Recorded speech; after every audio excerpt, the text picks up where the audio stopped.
kako izboljšati razmere v zaporih, kako izboljšati status zaposlenih, kako izmanjšati njihove obremenitve in podobno.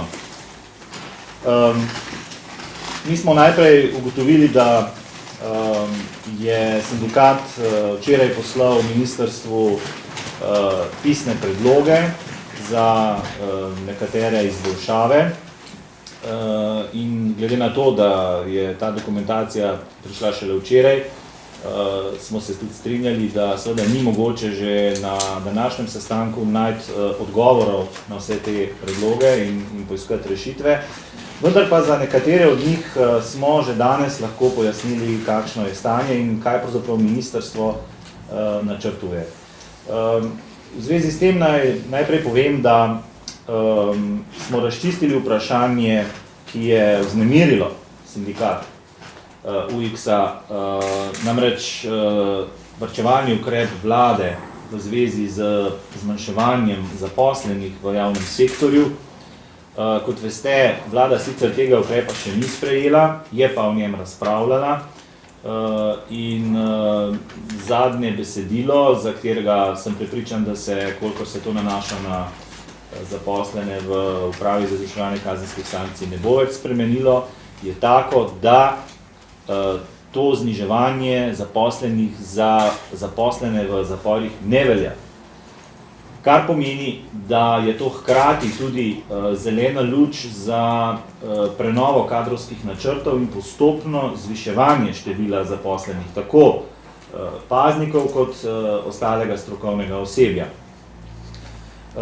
Gre torej za pomembno odločitev, ki omogoča, da postopoma zmanjšamo prevelike obremenitve zaposlenih v zaporih. Osebno me zelo veseli to, kar je povedal gospod minister, in pričakujem, da bomo dejansko z nekim bolj sprotnim medsebojnim obveščanjem in sprotnim reševanjem zadev, te zadeve tudi v doglednem času rešili. Vsekakor zaveza ministra, ki je že dal v samem začetku, da bo ena od prioritet v njegovem delu tudi reševanje zaporskega sistema, nas je sicer navdajala za veliko mero optimizma. Vendar, glede na vse te varčevalne ukrepe vlade smo bili postali malo skeptični in smo tudi dejansko z nekim sindikalnim pritiskom zopet ponovno upozorili nase.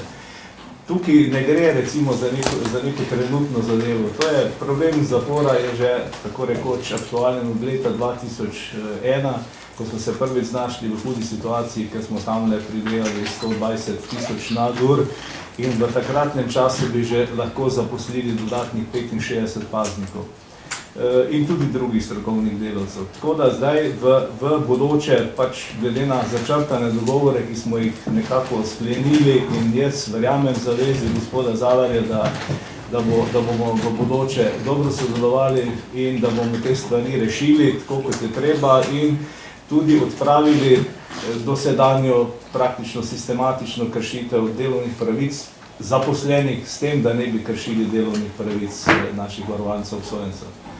Tako da v tem kontekstu smo zaenkrat zadovoljni, vendar bomo sprotno opozarjali na vso to našo problematiko oziroma terjali določeno dinamiko, da se te zadeve v doglednem času uredijo. Nihče ne goji nekih iluzij, da bo to zdaj se zgodilo v letu ali dveh, vendar te najbolj pereče kadrovske zadeve in prostorske zadeve je pa potrebno reševati takoj. Enako velja tudi za opremo paznikov in drugih strokovnih delavcev, ki je ni, ali je pomanjkljiva, ali je zastarela. Tako da pričakujemo, da bo ta današnji sestanek obrodil neke konkretnejše sadove.